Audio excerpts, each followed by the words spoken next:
Assalomu alaykum YouTube. Sizlarga va'da berganimdek mana ikkinchi qismi video roligimizni. Demak, motoblokka oldi balka yasash. Oldi balka. Ya'ni bu balkada ikkita g'ildirak bo'ladi. Birinchi qismda aytganimdek ikkita mana klassik Jigulini stupitsasini oldik. U stupitsaga mana bu 80 ga 43 mm qalinlikdagi profil turbani olib, birinchi qismda ko'rsatganda, keyin men 40 tashiyman mana 51 cm bu uchidan bu uchiga davr. Buni keyin mana bu yerdan atversiya ochdim, sharovoy turishi uchun, sharovoy boltlarini, gaykalarini qotirish uchun 3 ta teshik ochib, mana sharovoy o'rnatdim. Sharovoy mana o'zi stupitsani zavodskiy joyiga mana bolti bilan qotirilgan. Mana ikkinchi tomonni ham xuddi shu.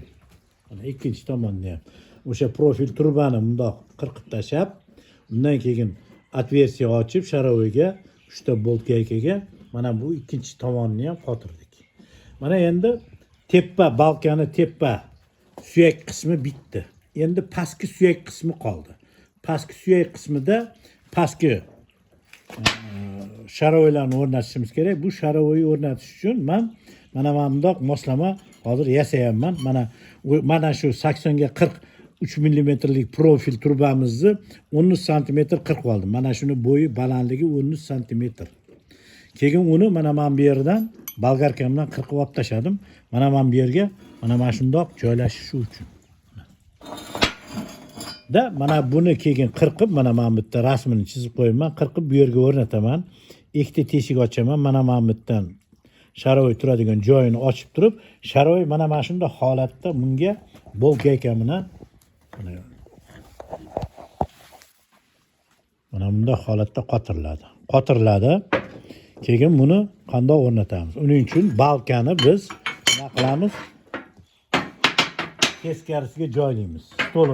Stolimiz iloji boricha tekis bo'lishi kerak. Stolga mana bu balkani ag'darib joylaymiz hozir mana.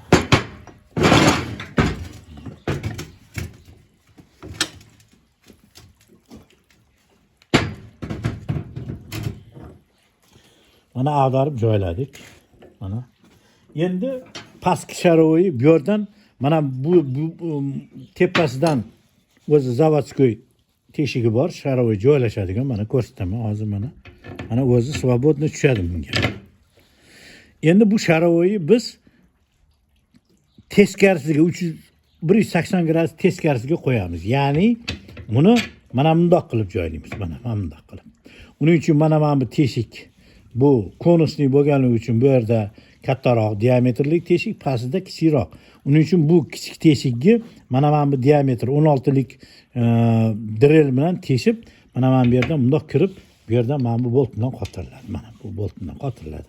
Uning uchun mana bu moslamani yasayapman balkaga. Shu bilan balkani suyagi bitadi. Mana bu nima? Men hozir yasayotgan mana shundoq turadi mana. Mana bu sharovoy turadigan joy, mana bu sharovoy qotiriladigan ikkita teshik, atversiya deyiladi ruschasiga. Mana bu bolt gayka bilan qotirilish uchun. Endi bu yerda mana buni bundoq qotirib, ichkariga kirgizganimizda mana bu qismi xalaqit beradi. Men bu qismini bolgarkada mana shundoq kesib tashlayman. Mana shu ikkita tomoni qoladi. Men bu 3-qulog'i ketadi. Kesib tashlagandan keyin bu mana buni ichiga o'zi kiradi. Bu shu bilan mana shu ikkinchi qismimiz tugadi, ikkinchi video roligimiz. Mana shu ikkita uskunani bitirgandan keyin, pastki sharovoylarni qotirgandan keyin men sizlarga yana ko'rsataman. E'tiboringlar uchun rahmat. Salomat bo'linglar, ushlashing.